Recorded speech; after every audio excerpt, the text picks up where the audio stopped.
Hello and welcome to yet another episode of Weather History, this one being on Hurricane Andrew of 1992. Before this video does start, this is proudly sponsored by Floyd Links, Penrod's Weather, and Freeman Forecast with Brian Jordan. You can check them all out in the links below. Brian Jordan's going to have something to say today later in the video. Let's get into some interesting facts first. Hurricane Andrew was the fourth most intense hurricane to strike the United States at the time of landfall. 12 years after, it would be deemed as a Category 5 by NOAA, which would mean that it would be tying with some of the third most intense hurricanes as well. Originally, it was estimated to only have attained Category 4 status, but it would attain higher. Hurricane Andrew would be the first major hurricane to affect the Florida Peninsula in 32 years, with the previous being Hurricane Donna. The hurricane, which is Andrew, destroyed nearly all of an invasive species, Australian pine trees, which is a good thing. One of the few good things Hurricane Andrew did do. The hurricane would produce a lot of debris, and because of the damage, the name Hurricane Andrew would be retired permanently, never to be used again, and Alex would replace it. Here are Brian Jordan's thoughts. Hurricane Andrew was a very devastating hurricane that impacted South Florida, especially the buildings that were not as improved in structure as they are today. Alright, well that was Brian Jordan's thoughts with Freeman Forecast. Here's what we're looking at now. This is August 14th, 1992, 10 days until landfall. Andrew being recognized as a tropical disturbance, and then it would become a tropical depression 2 days later with winds of 35 miles an hour and a pressure of 1,009 hectopascals. And you can see as a tropical depression, it would be given 35-mile-an-hour winds. Then 40-mile-an-hour winds would be given to it the next day on the 17th. 7 days until landfall, and you can see that 1,005 hectopascals as its pressure. It's moving at a pretty fast 25 miles an hour at this point. It would take quite a while before it would attain Category 1 hurricane status. That would be at 5 a.m. on August 22nd, being Eastern Daylight Time, 75-mile-an-hour winds, and a 994 hectopascal pressure. Then, 1 day until landfall, this would become a major hurricane with winds of 120 miles an hour, Category 3, and a pressure of 951 hectopascals.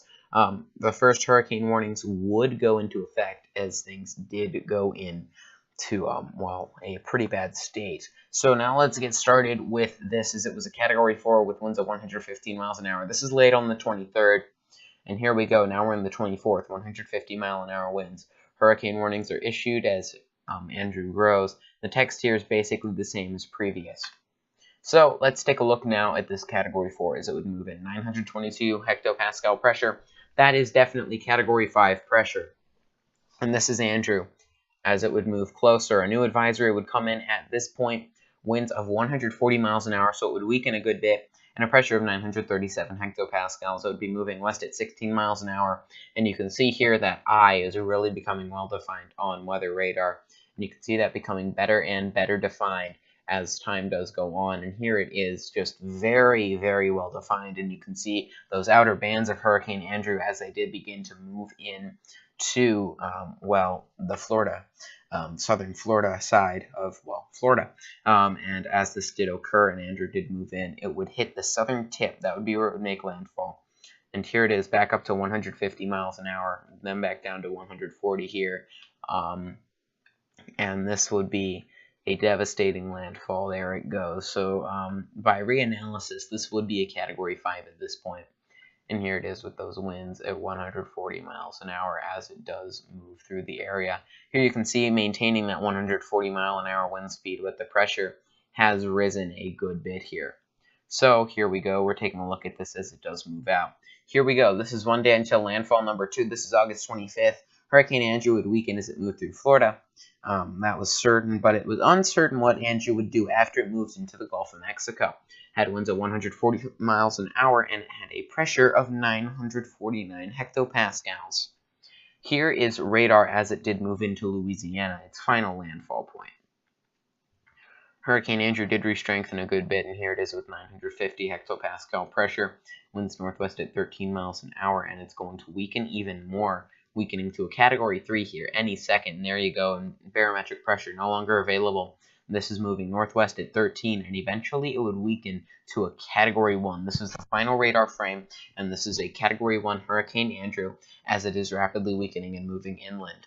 So let's take a look at Hurricane Andrew's track. This is the track of Andrew, and you can see it, and each number indicating the day, August 16th through the 28th, as Andrew did move in, and you can see where it peaked there on the 24th, and that was definitely a devastating storm.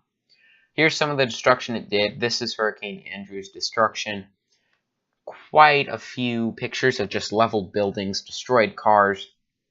It's really sad to see here. That's Category 5 intensity.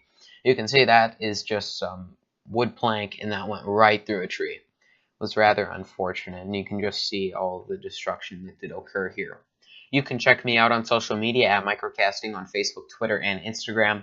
Thank you so much for watching. This is MicroCasting St. Louis, signing out. All of my sources will be linked in the description below.